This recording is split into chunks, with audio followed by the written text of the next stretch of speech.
Bonjour à tous, Guillaume Bertrand, créateur de la marque Sir Gentleman Driver. Aujourd'hui on est sur un circuit et on a invité quelques amis. Salut Julien. Ça va? Ça va et toi? Bah écoute, nickel, merci de me recevoir chez toi. C'est toujours un plaisir. Julien, peux-tu me raconter ta plus belle anecdote automobile avec Jean-Pierre Beltoise, ton papa? Oui, je peux. La plus belle anecdote, il y en a énormément, hein. Mais on va dire la plus belle ou la plus rigolote, c'est ma toute première course automobile au Mans, ce qu'on appelle aujourd'hui la Formule 4, où, concours de circonstances, je gagne la course. Et je pense qu'il s'y attendait pas du tout. Et il n'était pas là, il est arrivé en retard. Et donc il arrive après la course et il dit « Alors t'as fait quoi ?» Et donc je lui ai dit que j'avais gagné. Et là j'ai senti d'abord une grosse surprise et ensuite beaucoup de fierté. Parce que comme Anthony et moi on n'a pas fait de kart, on n'a rien fait avant cette première course automobile, je pense qu'il s'en doutait vraiment pas. Voilà. Jean-Pierre Beltoise, c'était plutôt papa cool, ou exigeant avec vous? Forcément exigeant. Ce qu'il a fait, ou du moins ce que beaucoup de personnes font pour être les meilleurs dans leur activité, qui plus est dans un sport, ça implique d'être exigeant, énormément exigeant avec soi-même, et donc il a transmis cette exigence. Mais c'est plus une qualité qu'un défaut. Et Julien, c'était comment d'apprendre à conduire avec Jean-Pierre Beltoise? On n'a jamais vraiment appris à conduire avec notre père. On a regardé, et ce qu'il faisait à l'époque sur la route, ça nous a suffi. Ta passion pour le sport automobile, ça t'est venu comment?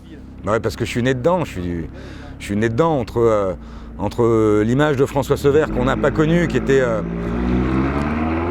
le frère de ma mère, mon père qui nous emmenait sur les circuits, enfin c'était difficile d'être passionné par autre chose. Jean-Pierre t'a un peu aidé quand même. Il nous a pas aidés, il nous a aidés parce qu'il nous a transmis cette passion, il nous a transmis les bonnes valeurs. On a eu des 2 roues et des 4 roues à l'âge où on pouvait les emmener, et ça c'est grâce à lui. Mais il nous a par exemple pas poussé dans le karting, il fallait que ça vienne de nous, comme pour lui, c'est venu de lui avec un père qui était boucher. Il n'avait pas la chance qu'on a pu avoir d'être baigné dans ce milieu. Donc il nous a pas poussé, mais c'était naturel. Et pourquoi l'auto et pas la moto? Jean-Pierre ayant eu une très très belle carrière également en moto. Oui, mais son aura est vraiment sur l'auto. Donc je pense que si on a fait de l'auto, c'est par rapport à l'aura qu'il pouvait avoir, la génération qu'il a marquée. Et mine de rien, sa carrière en moto est extrêmement riche, mais elle n'a pas duré longtemps, puisqu'à 64, quand il a eu l'accident à Reims, il a basculé dans l'automobile. Et même nous, jeunes, on a très peu de retours sur sa vie pilote moto, alors que celle de pilote auto nous envahissait totalement. Peux-tu me raconter en quelques mots ta première émotion automobile? Ma première émotion automobile, je crois que c'est lorsqu'on est allé visiter le musée de Bardino au Mas du Clos, un ami de mon père, et que je suis monté et j'ai conduit pour la première fois une BB 512 sur le circuit du Mas du Clos. Quasiment tout seul au volant.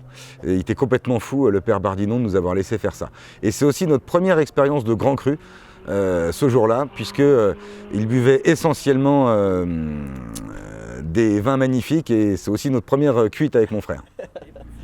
C'est quoi ton premier fantasme automobile? C'est hyper compliqué de parler de fantasme automobile. Moi, j'ai fantasmé sur toutes les voitures dans les journaux. Je connaissais les caractéristiques techniques de toutes les autos, mais évidemment, je pense que une 308 GTS, pour les avoir vues, et puis parce qu'il y avait Magnum à l'époque aussi, ça doit être un de mes premiers fantasmes auto. Et le dernier?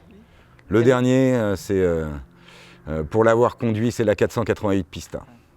Selon toi, c'est quoi un gentleman driver?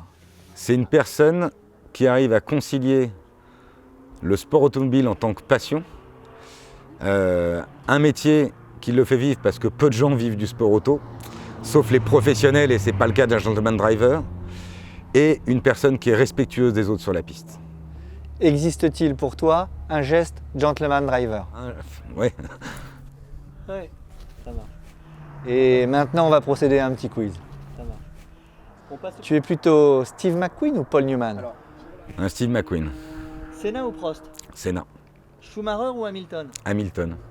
Ferrari ou Porsche? En F1, Ferrari. Spa ou Monaco?